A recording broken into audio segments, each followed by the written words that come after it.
وإياك نستعين.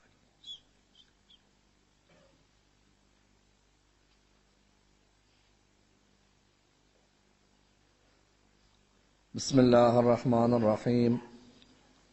الحمد لله رب العالمين، والصلاة والسلام على سيدنا وعظيمنا وحبيب قلوبنا وشفيع نفوسنا أبي القاسم محمد. اللهم صل على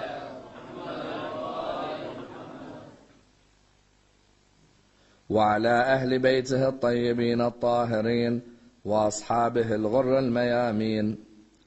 الحمد لله الذي جعلنا من المتمسكين بولاية سيدي ومولاي علي بن أبي طالب.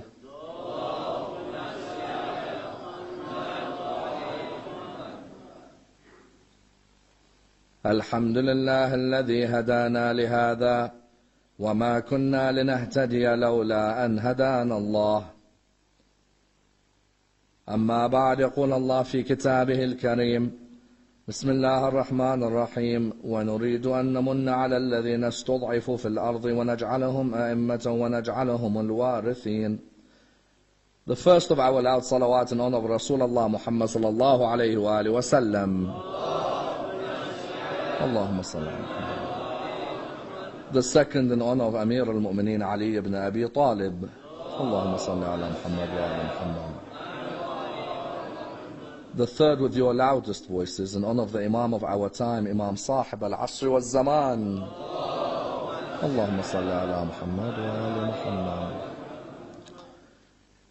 Respected scholars, brothers and sisters, Assalamu alaikum wa rahmatullah wa barakatuh.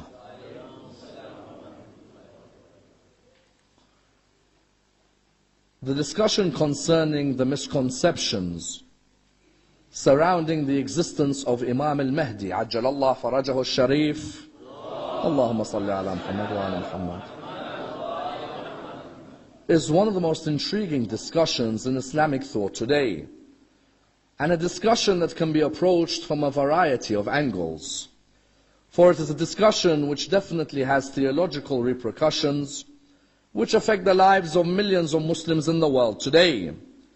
A discussion from which many lessons may be learnt and indeed many examples may be derived, and without a doubt a discussion of historical as well as contemporary significance in our lives today.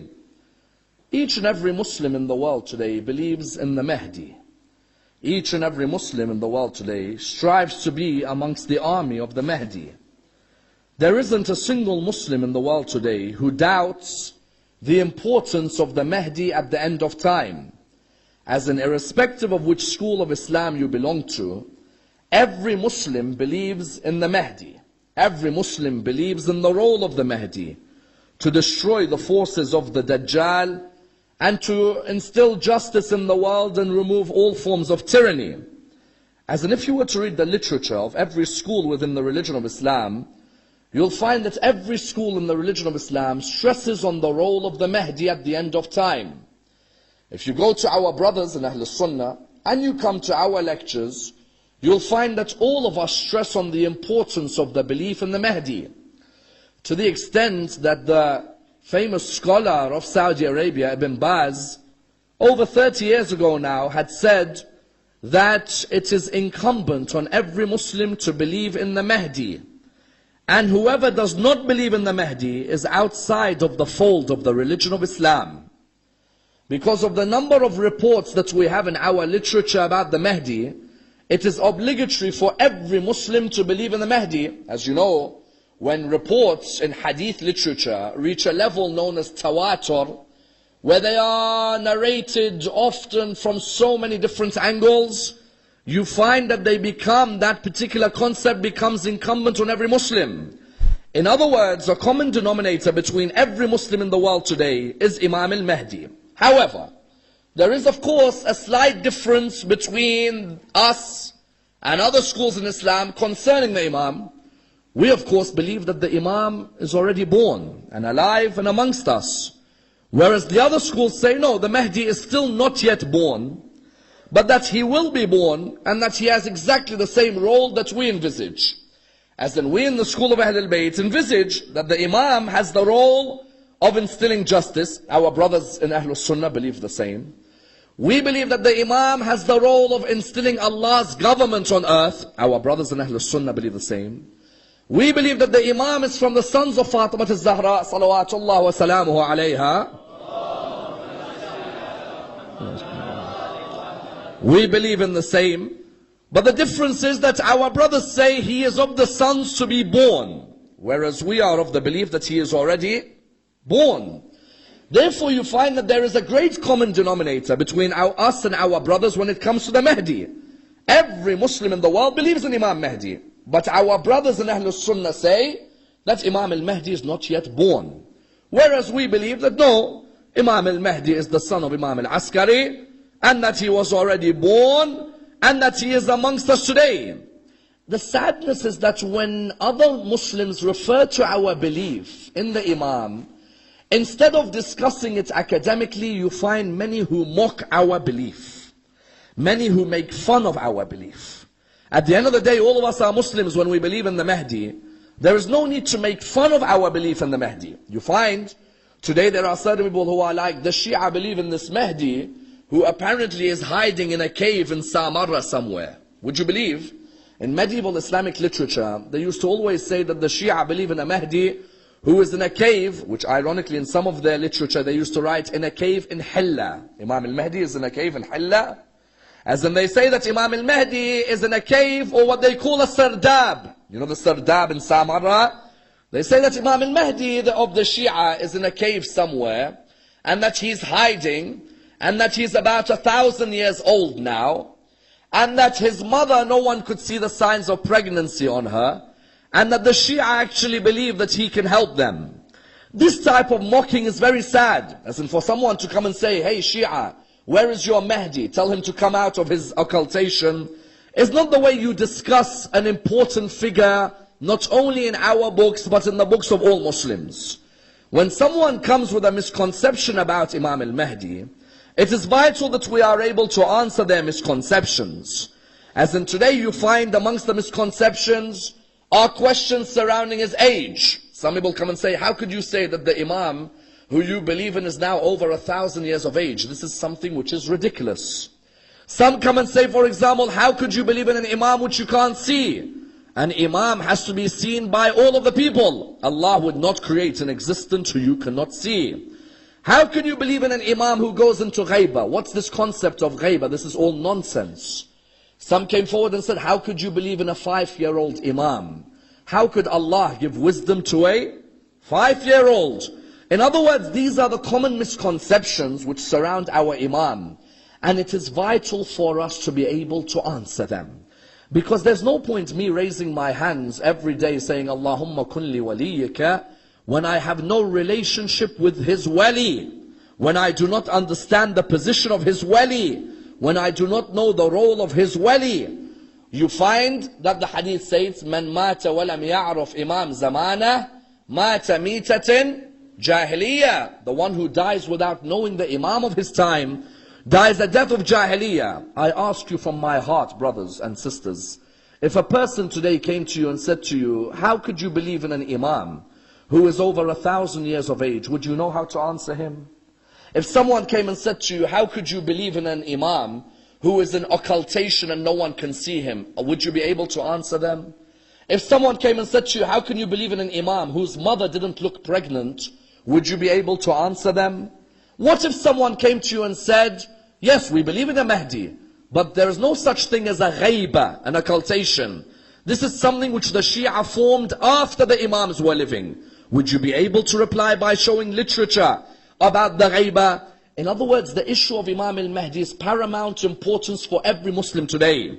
And it's an issue which we therefore have to dissect in depth. And I want to dissect it in a number of stages.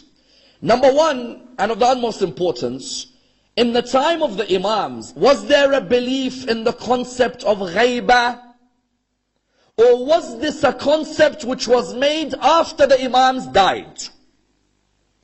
Number two, how is it that our 12th Imam's mother did not have any signs of pregnancy on her whatsoever? And that even in the books of the Hadith it says that the Imam's great aunt said Narjis did not look pregnant on that night of the 15th of Sha'ban. Number 3, if Imam was born on that night, how is it that for a few years nobody was able to tell when they saw the small child walking around? Number 4, how is it that Allah gives a 5-year-old such wisdom to become the leader of a whole school? Number 5, how is it that someone goes into ghaiba? And where does this concept of ghaiba can be seen in Islamic history? Number 6, if the Imam is alive today, he would be over 1,100 years of age. How can a human being live for over 1,100 years? Number 7, what was the benefit of putting an Imam in occultation? Number 8, can we truly benefit from an Imam in occultation?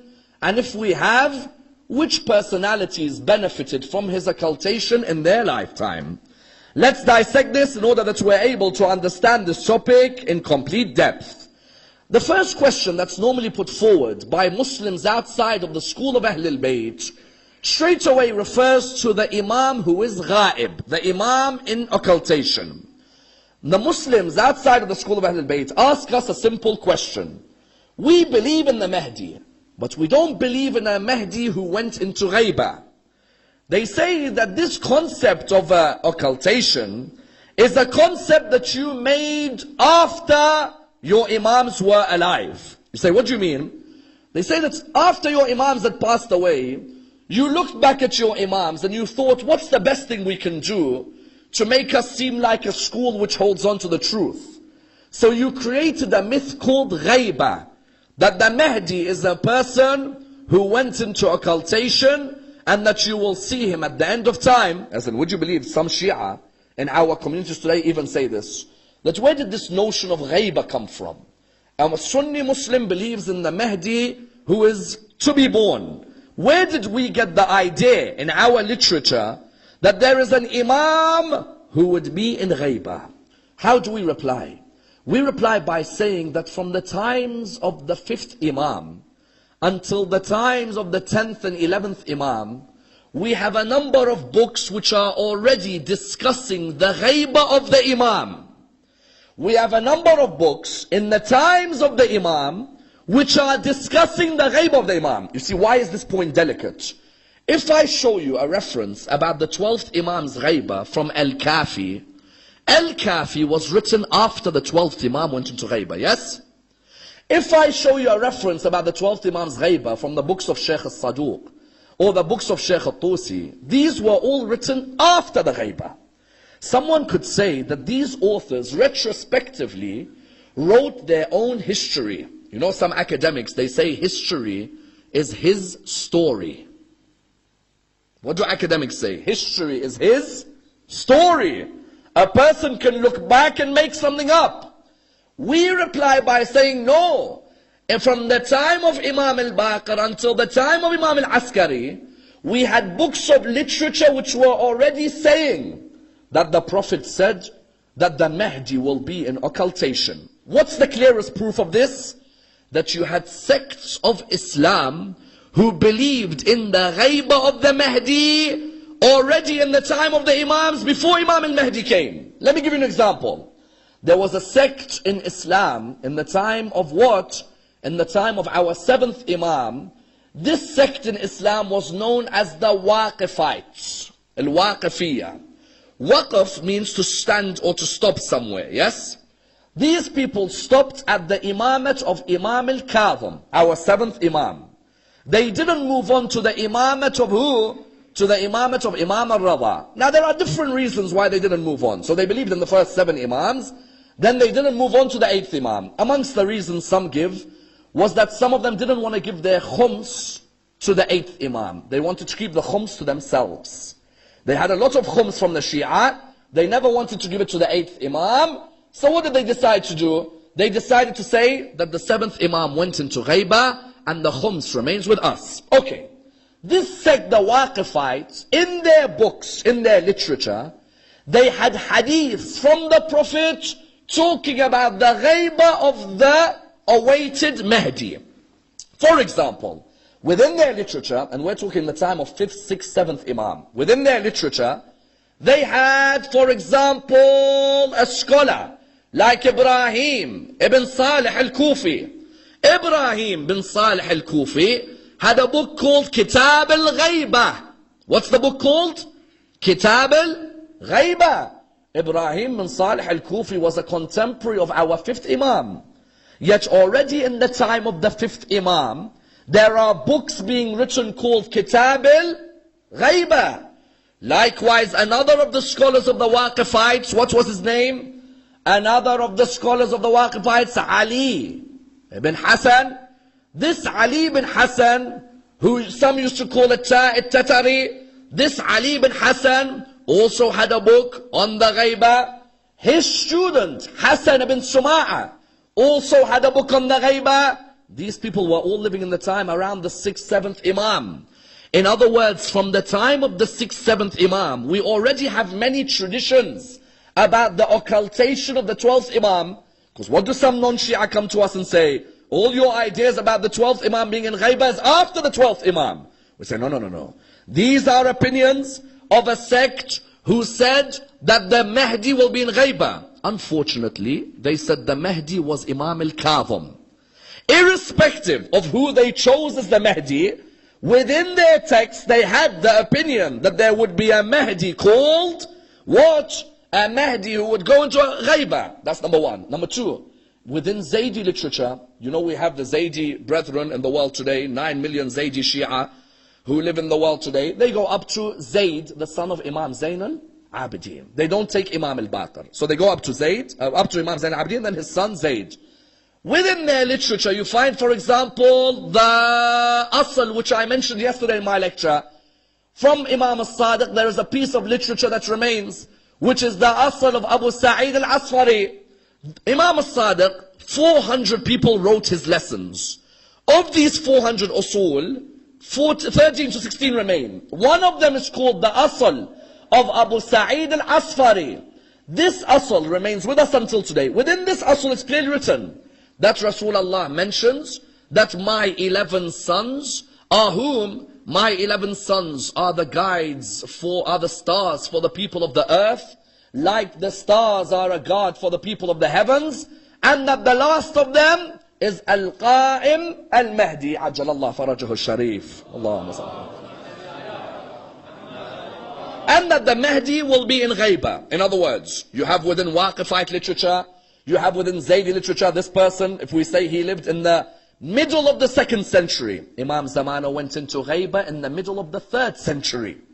This person lived in the middle of the 2nd century, and he has a hadith from Rasulullah saying that the Qa'im from the followers of Ahlul Bayt, he will be what? The Qa'im will be the Mahdi who will go into Ghaibah.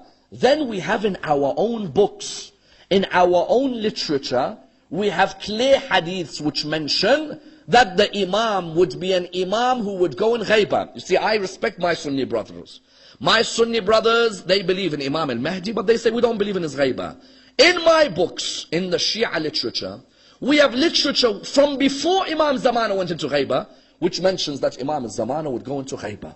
For example, you find Ali bin Mahziyar al-Ahwazi, the great companion of Imam al-Jawad.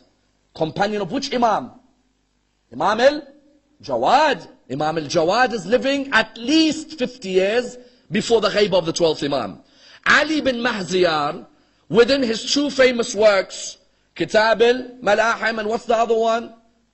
The other one is Kitab al-Qa'im. These are the 2 most famous works of Ali bin Mahziyar. You find within them, he mentions all the hadiths that Imam Zaman will go into Ghaibah. From which Imam? Imam al-Jawad. In other words, this idea of Imam al-Zaman going into Ghaibah is not a Shia concoction later.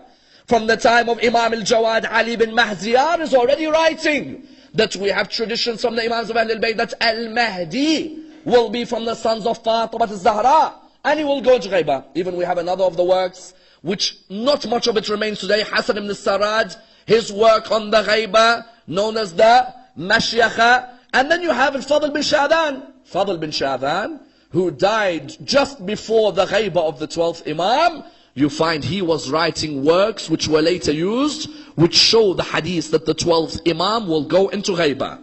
Therefore, someone who says that your idea of the 12th Imam going into ghaibah is some later concoction, we reply by saying no. We have literature from our school and from other schools in Islam before he went into ghaibah, where books were purposely called Kitab al-Ghaibah or Kitab al-Qa'im, to purposely show that he would definitely go into ghaibah. Point number two. What's point number two? Point number two is, if there is no such concept as a Mahdi, who's the son of al-Askari, who will go into ghaibah, I ask every Muslim in the world today, why did the Abbasid Khulafa put Imam al-Hadi and Imam al-Askari under house arrest in Samarra? You tell me the Mahdi isn't born, yes? The Mahdi will be born later, yes? I ask one question. If the Mahdi wasn't going to be born, and there's no such thing as his ghaibah, why are Imam al-Hadi and Imam al-Askari taken to Samarra and placed under house arrest by the Khulafa of Bani Abbas? Mutawakkil, Mu'tamid, Mu'taz, all of these people were Khulafa of Bani Abbas, yes? I'm a caliph. My central base was Baghdad, yes? I moved my caliphate to Samarra. May Allah bless all of you to do ziyarah in Samarra. You move your caliphate base from Baghdad to where? Samarra. Not only do you move because Samarra is a beautiful area. The word Samarra comes from the idea of that which is pleasing to the eye. When you go to Samarra, you see rivers and trees everywhere. It's unbelievable exoticness in Samarra, which unfortunately the wars have ruined. But originally Samarra has got the most beautiful of rivers, fields of grass and trees everywhere. I as a Khalifa moved to Samarra. Why do I have to drag Ali al-Hadi and Hassan al-Askari to Samarra? Why?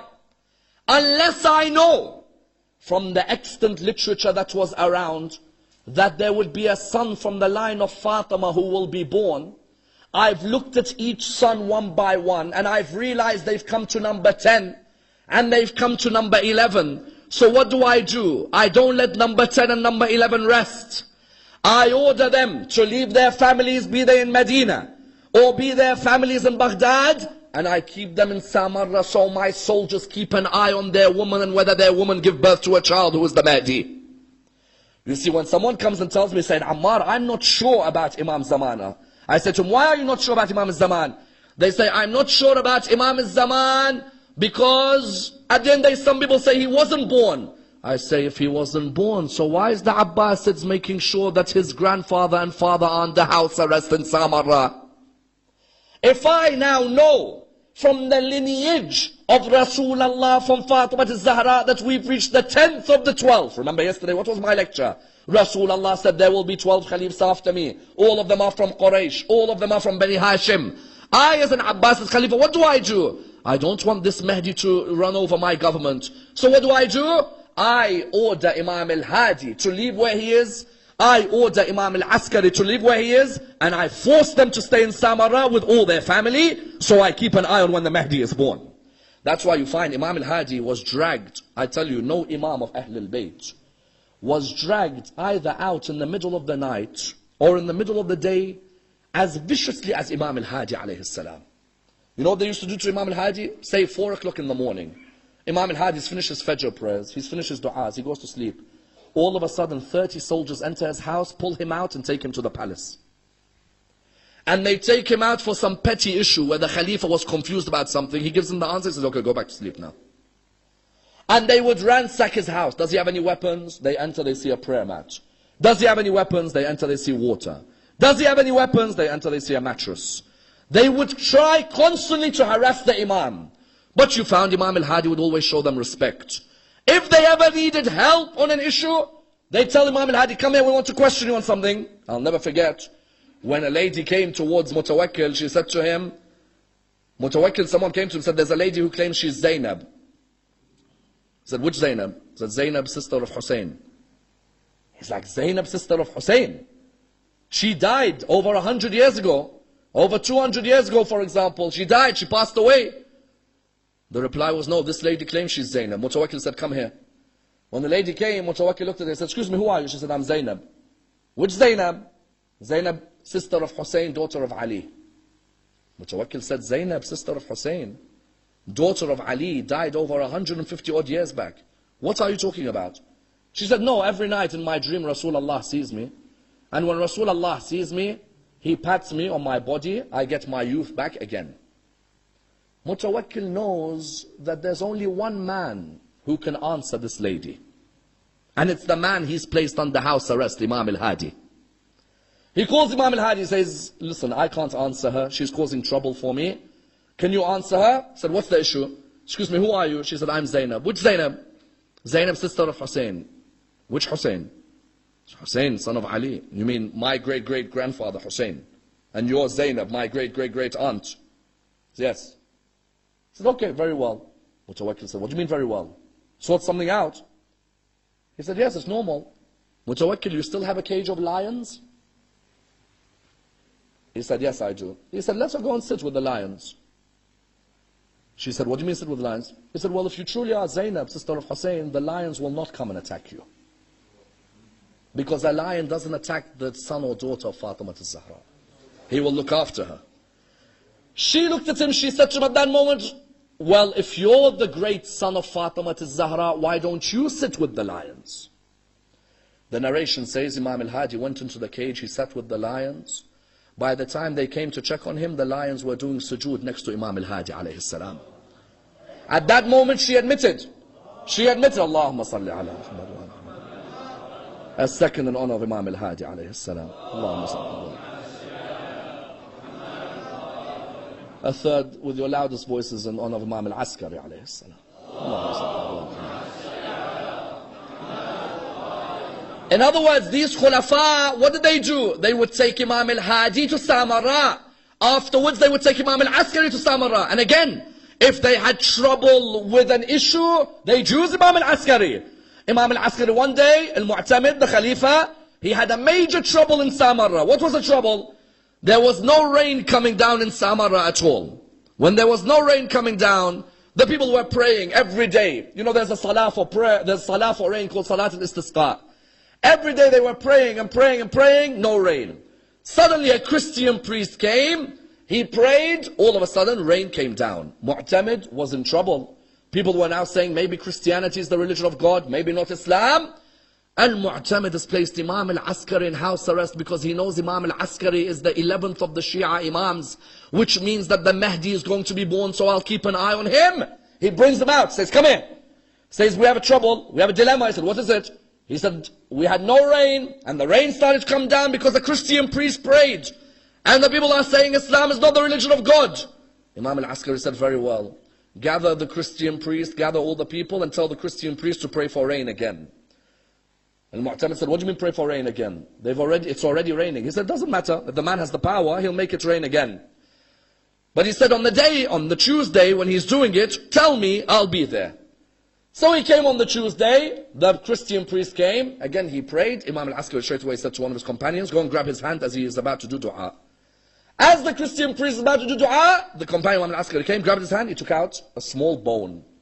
He gave it to Imam al-Askari, Imam al-Askari showed the people, he said, this is a bone which was in a grave of a prophet of God. This Christian has taken the bone out of the grave of the prophet, and he prays to Allah for rain in the name of that prophet. And when Allah hears the dua in the name of a prophet, Allah answers the dua straight away. So in other words, Imam al-Askari and Imam al-Hadi, what were they doing in Samarra? They were under house arrest. But if the Khalifa needed them, he would use them. However, this is the second point to prove that Imam al-Mahdi was born. What is it? Imam al-Mahdi was born, highlighted by which area? By the fact that the Abbasid Khulafa have taken Imam al-Hadi and Imam al-Askari and have put them under house arrest in Samarra. Imagine I'm a Khalifa. There's 1 million Muslim scholars. If all the Muslim scholars are a threat, I would get all the Muslim scholars to Samarra. No, let the Muslim scholars stay in Medina. Let the other ones stay in Kufa. Let the other ones stay in Egypt. But these two have to stay in Samarra. Because I know out of all the Muslim scholars living, these two are the ones who the Mahdi will come from. And these two are the ones whose names have been told to everyone that they are the Imams of Ahlul Bayt. In other words, when someone asks you for the second proof, say, why were Imam al-Hadi, Imam al-Askari taken under house arrest in Samarra if there was no Mahdi to be born? Number 3, how could your Imam be born from a mother who had no signs of pregnancy? Because you know in our hadith books what it says. Bibi Narjis did not have the signs of pregnancy even up until the night of the 15th of Sha'ban.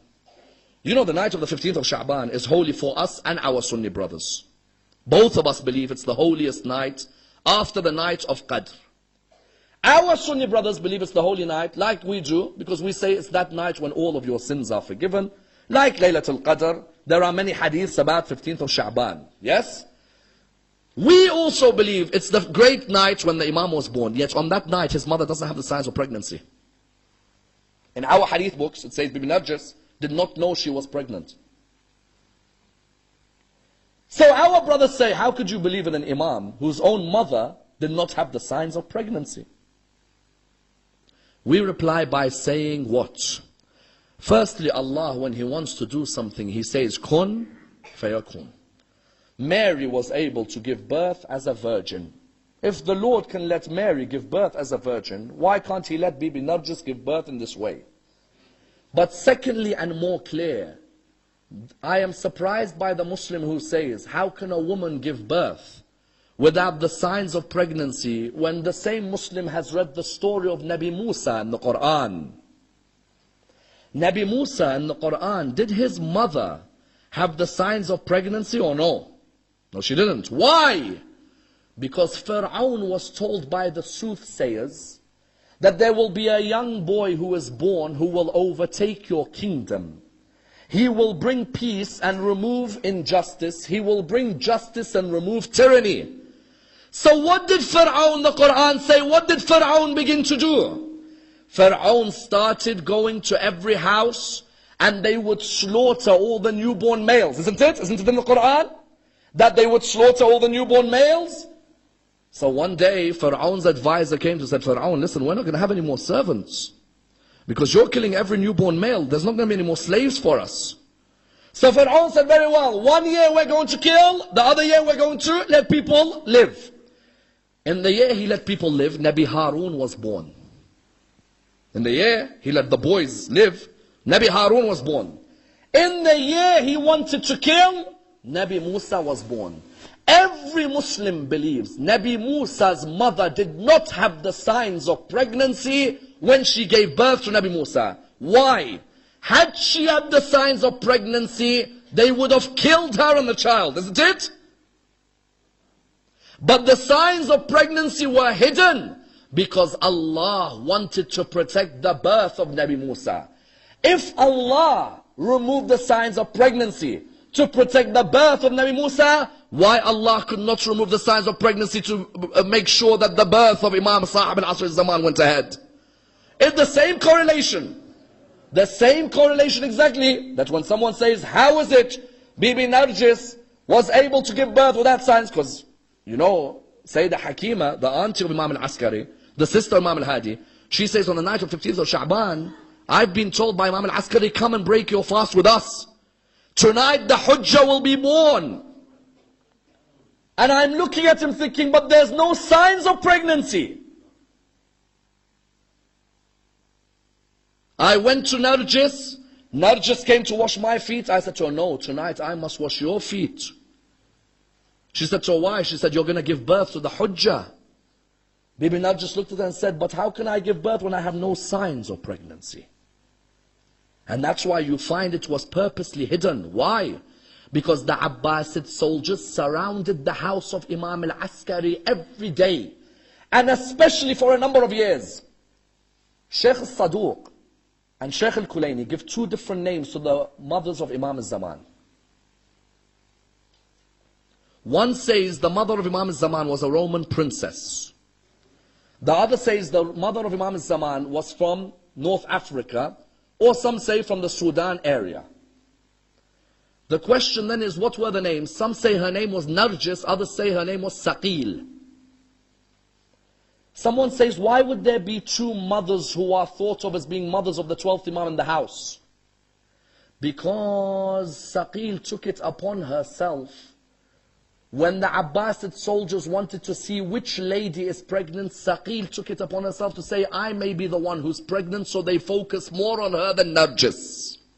That's sacrifice. Saqil doesn't need to sacrifice. You had Saqil, you had Narjis, there's a third lady mentioned, Sosan. Although some believe two of them may have the same name, or one of them may have two names. Saqil and Narjis both lived in the same house. What did the Abbasid soldiers do? They focused more on Saqil and left Narjis. Allah subhanahu wa ta'ala didn't let the signs of pregnancy come on Narjis until Narjis gave birth on the 15th of Sha'ban. Someone turns around and says, okay, very well. She gave birth on the 15th of Sha'ban to a newborn male, yes? A newborn male, we agree. A newborn male is born. But hold on. 12th Imam went into Ghaiba at which age? Which age? 5, yes? Ghaibat al-Sughra, 5 years of age. They can't spot him in the first 5 years walking around? Abbasid soldiers didn't see him born. His mother, the signs of pregnancy weren't clear, yes? But hold on, he's going to grow to become a 5-year-old. How did they not spot him? As soon as he was born, Imam al-Askari sent him to go and live with his grandmother in Medina. Many Shia think Imam Sahib al-Asr al-Zaman grew up in Samarra. He didn't grow up in Samarra. There's no way he could grow up in Samarra. He'd be killed. You see a 3-4-year-old boy walking around all of a sudden. What do you think? Who is that? I put all that pressure on a house and I see a 3-4-year-old boy and I don't know who he is. Imam al-Askari sent him to go and live in Medina with his grandmother, the mother of Imam. You found that he went to go and stay with Hudayth, and then after Hudayth, they went to stay in Mecca with Ahmed ibn Muhammad ibn al-Mutahhar. They stayed up until Imam returned at the age of 5 to lead the salah of his father when his father died. Otherwise, someone will come and attack you. He'll say, okay, Imam, no one knew when he was born, but how does he get away with walking around Samarra for 5 years? How did you get away with it? You don't. Your father sends you to Medina to live there. And then you live in Mecca. Only when your father dies, do you come and lead the salah of your father, because an Imam has to lead the salah of another Imam when he dies. Question. He led the salah. He went into Ghaiba. What is this concept of going into Ghaiba? Going into occultation. Because they say to us, where's your Mahdi? Let him come out of his cave. You hear that? Let him come out of his cave. Where's he hiding? Why does he come and help you? I'm surprised when a Muslim says that to another Muslim. I'm surprised a Muslim tells another Muslim, what's the stupid thing that you believe in your Imam that he can't be seen, he's in Ghaiba? Firstly, the sign of the muttaqeen in the Quran is that they believe in that which is unseen, isn't it? Bismillah ar-Rahman ar-Rahim, Alif Lam Mim, ذَلِكَ الْكِتَابِ لَا رَيْبَ فِيهِ هُدًى لِلْمُتَّقِينَ الَّذِينَ يُؤْمِنُونَ بِالْغَيْبِ. The Quran says those who believe in the unseen are of the muttaqeen. Allah, I saw him with my eyes, or I saw Allah with my heart? I saw Allah with my heart. Can't see Allah subhanahu wa ta'ala. There are other areas in my life which I don't see with my eyes, but they exist, isn't it? Firstly, I don't have to see something for it to exist. Secondly, we have so many examples of creations of Allah who themselves are in their own ghaiba, isn't it? You've ever heard of shaitan? Your Mahdi, where is he? How could he be in ghaiba? Hold on a minute, where's your shaitan? I don't see that guy. I know he definitely has an effect, but I can't see him. Quran tells me, قُلْ أَعُوذُ بِرَبِّ النَّاسِ مَلِكِ النَّاسِ إِلَهِ النَّاسِ مِنْ شَرِّ الْوَسْوَاسِ. Yeah, I hear waswas, but I don't see him.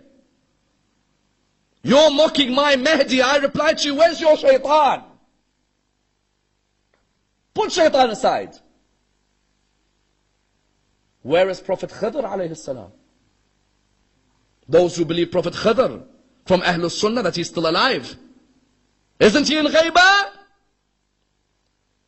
Where's Prophet Idris alayhi salam? Isn't he in ghaiba? Where's Prophet Jesus alayhi salam?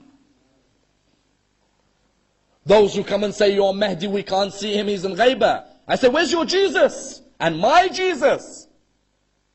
Don't we believe Allah rescued Prophet Isa to protect him from those who wanted to kill him? So in the same way, Allah rescued Prophet Isa from those who wanted to kill him. Why would Allah not protect the man who's going to lead Prophet Isa in Salah? Isn't Prophet Isa going to be led in Salah by the Imam? Doesn't every book in Hadith say that Nabi Isa will be led in Salah by Imam al-Mahdi? So if Allah can put Prophet Isa in ghaibah because of the safety of Prophet Isa's life, why can't Allah put Imam al-Mahdi in ghaibah for the safety of Imam al-Mahdi's life? And those who say a person can't go in ghaibah, we reply, did not Rasulullah go on a minor ghaibah on the night of Hijrah from Mecca to Medina?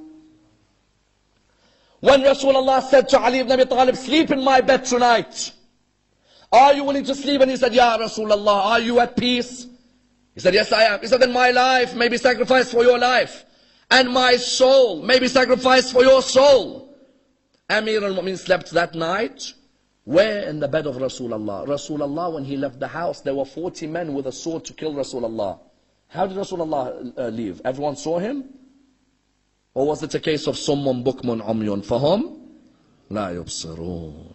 Or was it a case of وَجَعَلْنَا مِن بَيْنِ أَيْدِيهِمْ سَدًّا وَمِنْ خَلْفِهِمْ سَدًّا فَأَخْشَيْنَاهُمْ فَهُمْ لَا يُبْصِرُونَ? Those who come and tell me this Mahdi of yours is in ghaibah, what is this myth of ghaibah? I reply, Khidr, ghaibah. Jesus, ghaibah. Idris, ghaibah. Shaitan, ghaibah. Rasulullah for a minor period, ghaibah. Sign of Muttaqeen, ghaibah. So all of this attack on the Mahdi, hold on, we have so many people in ghaibah, now you came about Imam al-Mahdi. Then someone says, okay, we agree with the ghaibah, but someone 1,100 years old, you believe in him? 1,100? Again, how do we reply? Again, we reply to our good friend. We start with our good friend Shaitan. How old is Shaitan now? Honestly, it's unbelievable. Your Mahdi is 1,100. Habibi, Shaitan has been there since Adam began. Since the story of Adam began, in the heavens, Shaitan is there. So what? Allah can allow Shaitan to live that long, but Mahdi, you have a problem with 1,000 years? Again, further than that, Prophet Yunus alayhi salam, when he was in the belly of the whale, Allah said in the Quran, were it not for his tasbih, I would have made him stay there till the day they are raised. That means Nabi Yunus could have been in the belly of a whale, imagine the conditions there, until the day they are raised. That's number 2. Number 3, Prophet Isa, how old is he now? Is it that hard to guess? He's around 2012, for example. 2012, you tell our fellow Muslims, Prophet Isa, how old? 2012. But your Mahdi, how can he be 1,000? How are you accepting 2012? Prophet Khidr, Prophet Idris, again, age, all of them. But do you know who is the greatest example of age for our brothers in Ahlul Sunnah? Dajjal. Why Dajjal? We have so many hadith about Dajjal, don't we? Rasulullah says every prophet told his ummah about Dajjal. And I tell you about Dajjal, but I tell you something extra, that he is Al-A'war, the one eye. Yes? Ahlul Sunnah believe Dajjal is a human. We believe he's a system. We don't believe there's literally a human with one eye. We believe it's a system which opposes religion. Ahlul Sunnah believe no, it is a human. And if you read the books of Ahlul Sunnah, that person's been living since the time of Rasulullah, locked on an island in chains. Go and do your research tonight. Dajjal in the belief of Ahlul Sunnah. That Rasulullah was told about Dajjal. He went with Umar ibn al-Khattab to visit Dajjal. When he went, Umar said, who is this? The reply was, the person said, I am God. Umar wanted to strike him. Rasulullah said, stop. This person is the imposter. He is the Dajjal. He will live in an area of Isfahan and he will be raised when the Mahdi arises. Hold on. So from the time of Rasulullah Dajjal has been living. Tamim ad-Dari narrates, we were on a ship, we went past an island, we saw someone with chains around his hands. We asked, who is this person? We were told, this is Dajjal. So from the time of Rasulullah, Dajjal has been living. That means, in the belief of Ahlul Sunnah, Dajjal is older than Imam al-Mahdi. So how can I be ridiculous in my belief about Imam al-Mahdi when you believe in a Dajjal who's older than Imam al-Mahdi? In other words, those who come and say age, again, there are prime examples. Then an ultimate question, what is the benefit of the Imam in this occultation? As in, which benefit do we gain from the occultation of the Imam? We reply by saying the benefits are numerous. The first benefit of the occultation, Imam will never pledge allegiance to a tyrant. There are many tyrannical governments, but our 12th Imam will never have pledged allegiance to a tyrant. Secondly, what was the need of a ghaiba? That of course they were going to kill the Imam. Thirdly, the ghaiba is of course a test for us as followers of the Imam. How good a relationship do we have with the Imam? An Imam who we can't see, but we believe in his return. How many of us every day talk about Imam al-Mahdi? How many of us talk about Dua Nudba, or Dua Ahad, or Dua Tawassul? How many of us have this closeness with the Imam where we discuss the signs of the Imam and the return of the Imam? Some people turned around and said, what benefit do you gain from an Imam who you can't see, O Shia? What benefit do you gain from an Imam who you can't visualize? Because today people ask, what's the point of Imam Mahdi? I can't see him. We reply by saying the following principles. Do we believe in an existent who you can't see but whispers bad into you? Do we believe in such an existent or no? What do we call him? Shaitan, isn't it? Shaitan exists, cannot be seen, whispers bad. Taken by that logic, then can there be an existent who exists, cannot be seen, but whispers good into you? How many of you have had a thought in one day in your life or another and you're wondering, where did I get this thought from? Where did I get this idea from? Where did I go and open this moment, this business from? Where did that rizq come to me from? That is when a person truly has that relationship with the Imam. In the same way the Quran says about Shaitan, yuwaswisu fi sudur an-nas. Shaitan whispers into the hearts of men. If Shaitan is living, cannot be seen, and whispers bad into the hearts of men, then why can't Al-Mahdi living, cannot be seen, whisper good into the heart of men? And that's why you find that many have benefited from the existence of the Imam, even though they had not seen him. So many of the greatest of the scholars had seen the Imam. So many of the most pious of the community had seen the Imam. Do not just imagine that you have to be a speaker or a scholar or religious figure to meet the Imam. No. Anyone with sincerity can meet the Imam. Anyone who seeks to be close to the Imam. The Imam in his final letter said, if my Shia wanted me to return, I would return for them. Those who want the Imam to return, the Imam would return for them. The Imam also says what? When they said to him, Imam al-Mahdi is in ghaiba, we cannot see him. He says, no. He says his ghaiba is like that of Prophet Yusuf alayhi salam. He exists, but his brothers couldn't recognize him. You ask Allah constantly, Ya Allah, allow us to recognize the Imam of our time. Allow us to be of those who defend the Imam of our time. Isn't it sad that we have so much knowledge on trivial matters and don't have knowledge of the Imam of our time? When a person dedicates their life to building a relationship with the Imam, there is no way the Imam would not help them. That's why may Allah bless the soul of Allam al-Hilli. Allam al-Hilli, how much he dedicated to the religion of Islam. How many books he wrote for the religion of Islam. How much sadaqah jariyah he gave towards the religion of Islam until today. And how much he taught people about his Imam, encouraged people to learn about his Imam. You think Allah would not allow Allam al-Hilli to meet the Imam of his time? Allam al-Hilli wanted to visit Masjid al-Sahla in Kufa. May Allah grant you all the ziyarah of Masjid al-Sahla. They say the person who visits Masjid al-Sahla 40 Tuesdays in a row will meet the Imam of his time on that 40th Tuesday. Some say just 40 Tuesdays? Watch, you could get to number 39, then you have an accident. Or on number 31 you have an illness. Or on number 26 you have an emergency. Do not think 40 Tuesdays to Masjid al-Sahla is easy. There may be an obstacle that will come up. Allam al-Hilli narrates, he says, I was now on my 40th visit to Masjid al-Sahla. It was a Tuesday night. And with me on my way to Masjid al-Sahla, I wanted to see if I met the Imam, I wanted to ask him a question. They said to Allam al-Hilli, what's the question?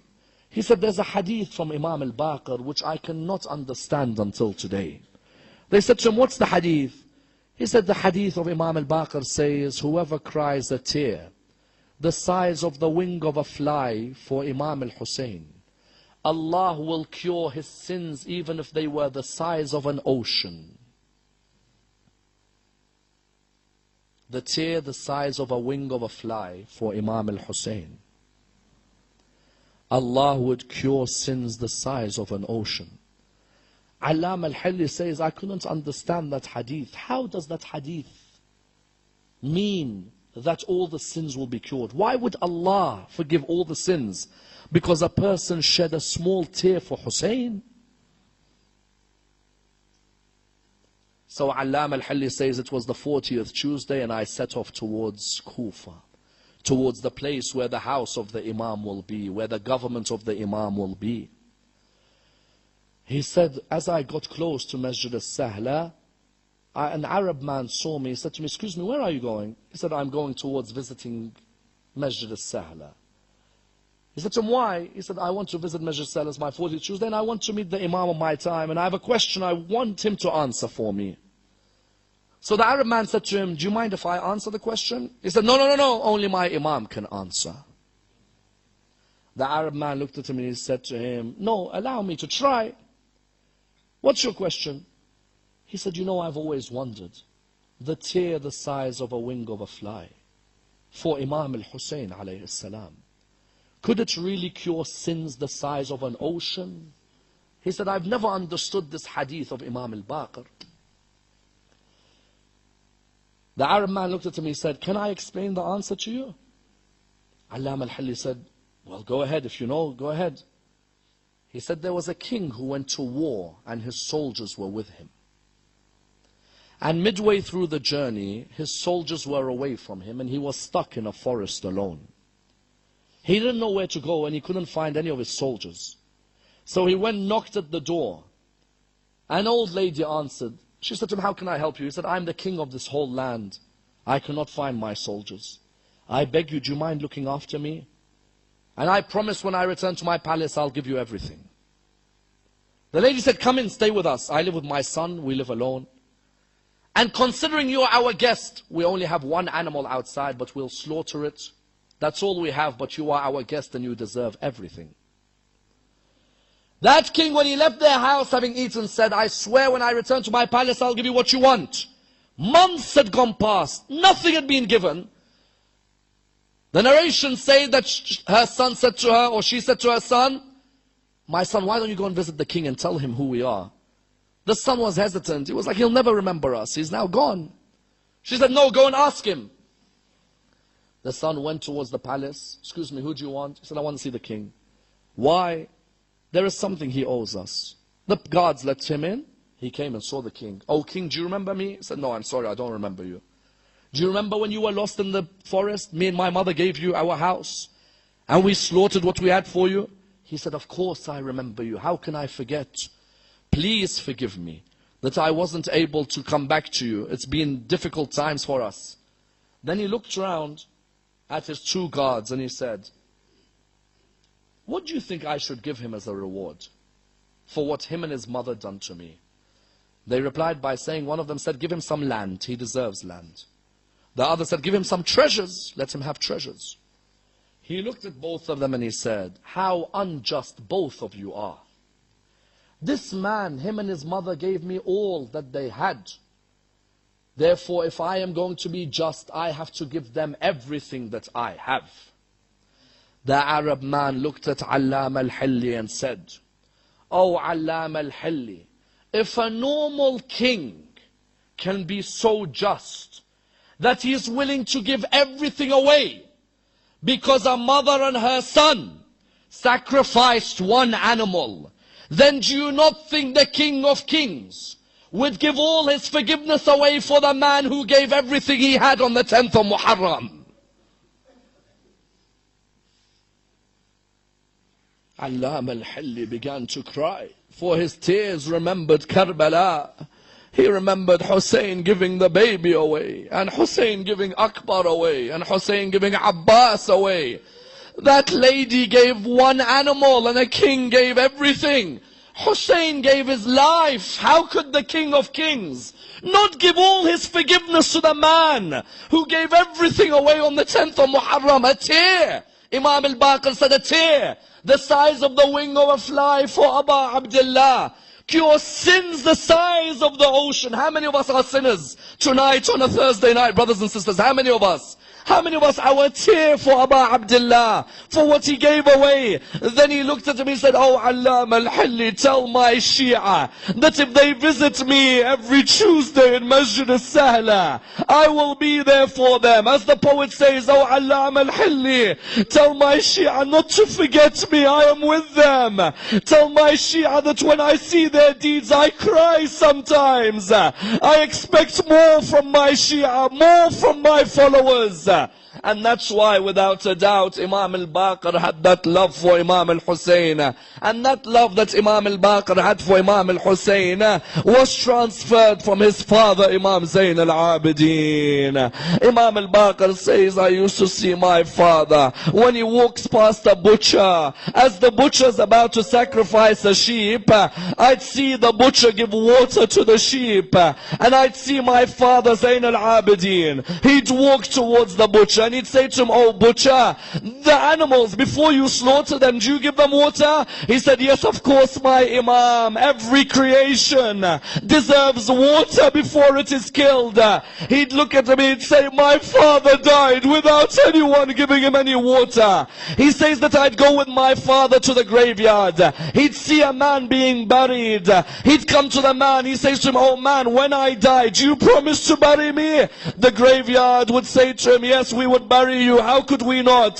He would look at them and say, my dad laid on the ground for 3 nights with no one to bury his body. But arguably the saddest ever moment for Imam al-Baqir, Imam al-Baqir narrates, Imam Zayn al-Abidin, my father, when the poison surrounded his body, he was in extreme pain. May Allah never show you that moment when you see your father dying. Those of you who've seen your father die in this hall, how difficult are those last moments when you see him about to close his eyes? That father who you used to love, he's about to close his eyes. Imam al-Baqir said, I saw Imam Zayn al-Abidin, the poison surrounded his body. So what do I do as his son?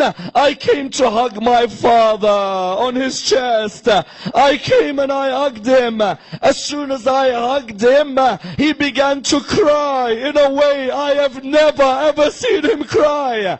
I looked at him, I said, oh my father Zayn al-Abidin, why do you cry? In a moment you'll see Rasulullah. In a moment you'll see Fatima al-Zahra. In a moment you'll see Imam Ali. In a moment you'll see Imam al-Hassan.